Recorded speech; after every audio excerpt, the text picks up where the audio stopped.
Alice Gross murder. Schoolgirl unlawfully killed in sex attack. According to the judgment that was reached by a jury, a child who had been thought to have been the victim of a murder that was committed by a guy who was convicted guilty of murder in another country was deemed to have been the victim of a sexually motivated attack instead.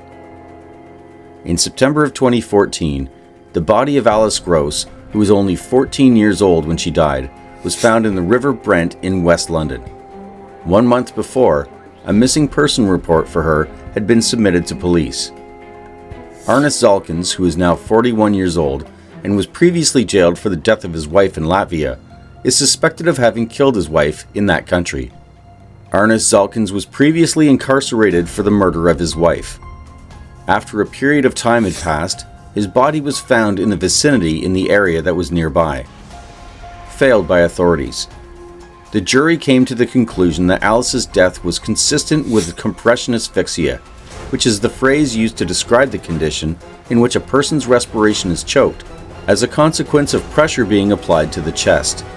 In this case, the jury found that Alice's death was consistent with compression asphyxia. When Zalkins was arrested in the United Kingdom in 2009, the paperwork leading to his confinement in Latvia was unable to be located. This was the case even though Zalkins was arrested in the United Kingdom. This information came to light after the corpse of the adolescent had been located and taken back to the morgue for identification processes.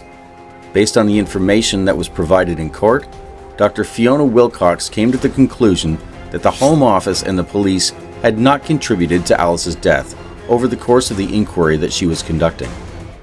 Because she carefully considered all of the evidence, she was able to arrive at this judgment.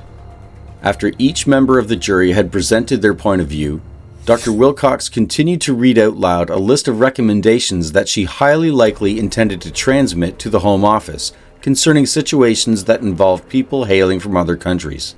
She said that Alice was not a sad figure in and of herself, but that the events around her were. Her family has made it clear that they want certain adjustments to be made to the system that is used to disseminate information on offenders who pose a significant danger throughout Europe. The parents of Alice have stated that although they are in favor of freedom of movement, they want to ensure there are fair and proportionate rules governing the movement of serious criminals. They have stated that although they are in favor of freedom of movement, they want to ensure that there are fair and proportionate rules governing the movement of major offenders.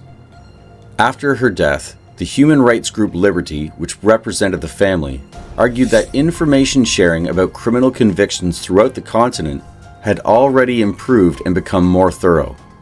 In contrast, according to what they claimed, the system continues to be reactive rather than proactive.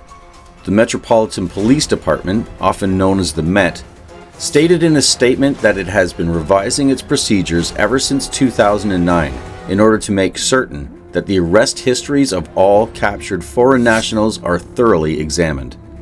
On the other hand, they stated that in the instance of Alice, according to the proverb, absolutely nothing different would have occurred if Zalkins had been submitted to a check. In other words, nothing would have changed.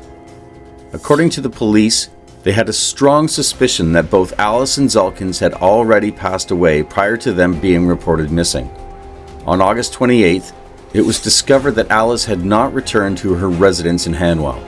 Her skeletal bones were found in the River Brent after Scotland Yard carried out the broadest and most exhaustive search operation it has carried out since the blasts on July 7th.